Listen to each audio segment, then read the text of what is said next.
Hey guys, happy 2015. Um, Basically what I'm going to do here is, if you've seen the title of the video, I'm going to be doing my top 10 best films of 2014 because the time has come.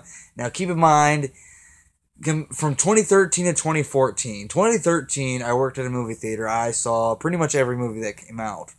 2014, I now have a different job, so I didn't see every single movie that came out. And keep in mind, there were some movies that I wanted to see that only got limited release, and I still haven't seen them yet. So out of the movies that I saw this year, and of course these are all my personal opinion, these are Movie Fan 356's top 10 best films of 2014. Now, like I said, there are some films that I really, really, really wanted to see in 2014, but I just didn't get a chance to see them. Gone Girl is one that I didn't get a chance to see. Really, really wanted to. Birdman is another one that I really, really wanted to see. Didn't get a chance to get to. I still haven't watched The Interview yet, but I'm sure had I seen those three, and I'm sure a couple other ones I'm missing. Tusk. I didn't watch Tusk yet. I really, really wanted to watch Tusk. If I would have seen those movies, they probably would have been on the list. Maybe. I don't know. But out of the movies that I did see, let's just jump right into it. Number 10, The Amazing Spider-Man 2. Now, The Amazing Spider-Man 2 gets a lot of hate, but I'm probably biased because Spider-Man is my favorite superhero. And I understand why people have so many problems with this movie. I do. I get it. It's just, I still have fun with this movie. Visually, I think it's stunning. I think the visual effects are great in this film. Andrew Garfield is at his best. This is the best we've seen Spider-Man captured on the big screen when it comes to, incarnation-wise Spider-Man. Yeah. I have fun with this film, and I don't understand why a lot of people hate. I mean, I get it, is what I mean to say. I do get it. But I just have fun with it. Number 9, NonStop. Now, NonStop, Liam Neeson, Liam Neeson in anything just sign me up right away. But the whole premise, the whole idea of how Liam Neeson is this air marshal who's kind of a drunk, and he's pretty much, hit rock bottom in life, and someone's texting him on a plane saying, if you don't transfer this amount of money into this and so-and-so's account by this time, every 20 minutes, I'm going to kill a passenger on the plane. And it's a good whodunit movie. It's Liam Neeson kicking ass on a plane. How much more fun can you have? Really enjoy NonStop.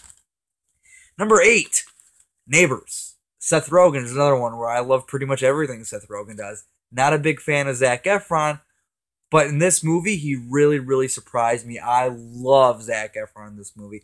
Zac Efron is just as good as Seth Rogen and Dave Franco are in this film, and I mean that. Rose Byrne was hilarious in this movie. I absolutely loved Neighbors.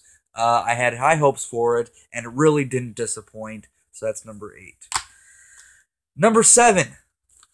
That's what we're on, right? Yeah, number 7. 22 Jump Street. Now, 22 Jump Street, with 21 Jump Street a few years ago, 21 Jump Street was a surprise. I did not expect to like it. At that time, I was not big on Channing Tatum. He has since won me over a little bit. In fact, he's won me over a lot since 21 Jump Street. So when I heard they were doing a sequel to this, of course I had to see it. And once again, did not disappoint. They upped the ante with this one.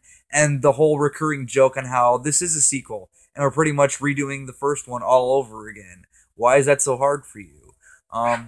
Yeah, and Ice Cube, oh my god. There are 2 scenes in particular that involve Ice Cube, and if you haven't seen the movie, I'm not going to spoil it, but the best parts in the movie are Ice Cube. And I loved Ice Cube in the first movie. They really stepped it up with Ice Cube in this one as well. Number 6, The Hunger Games, Mockingjay, Part 1. Now, like I said, and you guys see my reviews of these, not the biggest Hunger Games fan. I mean, I like the movies. I think they're pretty cool. It's just, it's not something I absolutely am obsessing over. But I went and seen Mockingjay Part 1, and I absolutely love this film and made it on my top 10 list. It's a pure war film. I love the character development that we're getting in this one, and it did its job as a Part 1. It got me excited to see where it's going to go into Part 2 because I have not read the books. So I'm pretty excited to see Part 2 the end of this year. So yeah. Hunger Games Mockingjay Part 1 lands at number 6. Number 5, X-Men Days of Future Past. Now, X-Men. X-Men is a thing where I liked the first one. I loved the second one, and it was my favorite one for a long time. 3, I actually enjoy for the most part. I mean, yeah, like I said, like Amazing Spider-Man 2. I have fun with it, but I can understand why a lot of people had problems with it, but I don't hate it as much as everybody else does. X-Men Origins Wolverine, I liked about the first 15 minutes. X-Men First Class, I absolutely love. The Wolverine standalone film, the one that came out in 2013, I enjoyed up until like the last 20 minutes. But X-Men Days of Future Past, such a fun film. This ensemble cast of getting the old cast and the younger cast, putting them together, making it work. I was worried it wasn't going to work. And Quicksilver, holy shit. You want to talk about a steam stealer? Yeah, it's Quicksilver in this movie. And I was kind of hating on the way he looked when the pictures came out. So, X-Men Days of Future Past, I'm glad Bryan Singer's back in the mix, and I can't wait for X-Men Apocalypse. Okay, final 4. Number 4, the Lego Movie. Now, I have not seen How to Train Your Dragon 2 or Big Hero 6 yet. I'm sure they're great, but to me, the Lego Movie is the Toy Story of the new generation. It really is to me. There's the catchy song, You Got a Friend in Me. That was in Toy Story, but this one's Everything is Awesome. Yeah, I mean, to me, it's funny. It's something for the adults. There's a lot of adult jokes in here, but the kids will still have fun watching. It's got a lot of heart in here. To me, this is this new generation's Toy Story, and I absolutely love the Lego Movie. I was so... This is another one of those movies where when they announced it, I'm like, a fucking Lego movie? Really? Really? That's what you're giving us? Then I saw that trailer, that first trailer, and I'm like, I need to go see this movie immediately, and everything is awesome. So, yeah. Number 3. Guys, you knew these next ones were going to be on my list if you see my reviews. Number 3, Guardians of the Galaxy. Absolutely love this film. Now, Guardians of the Galaxy is something that I knew a little about. I wasn't, really extremely familiar with the Guardians of the Galaxy, but I did know a little bit going into the film. And, I thought this was Marvel's biggest risk thus far. And, wow, did they pull it off. I mean, the cast, Vin Diesel, Chris Pratt. Oh my God, this is Chris Pratt. I don't even know if he knew he was being filmed the whole movie. Bradley Cooper as Rocket Raccoon, who is my favorite character, with hence the Rocket slipcover. Zoe Saldana. I mean, she's always hot when she's painted a different color, but I think green suits her really, really, really well. Guardians of the Galaxy, it's just a fun movie, and apparently the rest of the world agreed because I think it was the highest grossing comic book movie of the year. Correct me if I'm wrong on that, but it made a shitload of money, and it's well deserved. If you have not watched Guardians of the Galaxy yet, go check it out immediately. Really enjoy it. Number 2. Number 3 and number 2 kind of flip-flopped a little bit. For most people, it's number 1 and number 2, but for me this year, number 2 and number 3 flip-flopped a little bit. But Captain America, The Winter Soldier at number 2. I fucking love this film. Now, going back to Guardians of the Galaxy, Guardians of the Galaxy was probably the most fun I had in a movie theater this year. Like, I laughed, I cried, it was just an all-in-all fun film. Captain America, The Winter Soldier, wow. You want to talk about a good comic book film? Forget the fact that this is a superhero movie and just think of this as like a political action thriller.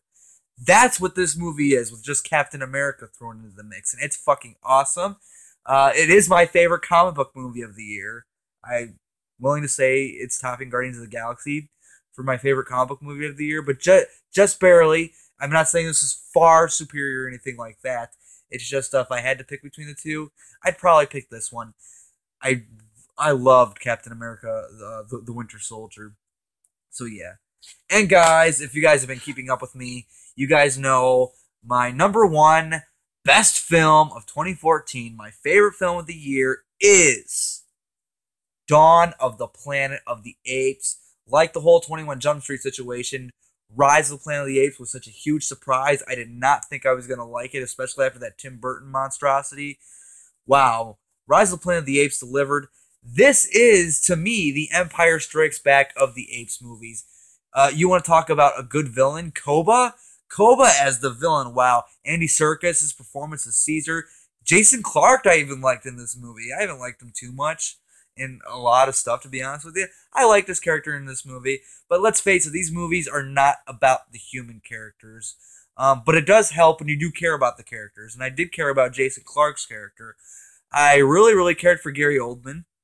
Judging by the trailers, I thought he was going to be like the dickhead. And no, you really kind of sympathize with the guy, and you really don't know whose side to be on. Am I going to be on the ape side, or am I going to be on the humans? In this movie, it's very hard to pick, because you can sympathize with both of them, and you understand where both of them are coming from. They both just want to live in peace, and it's basically a fight of survival. And this just took it right to the next level off of Rise. Highly enjoyed this film. I cannot wait for the third film. Toby Kebbell, amazing as Koba. Andy Serkis, what more can I say about the dude that hasn't already been said? Gary Oldman, I absolutely loved in this film. That scene when he found his iPod or whatever, and he's looking at that picture of his family. Oh my God. Wow. What an emotional film. Yeah. Dawn of the Planet of the Apes, or Apes on Horses with Machine Guns, or just Apes on Horses, is my #1 favorite film of 2014.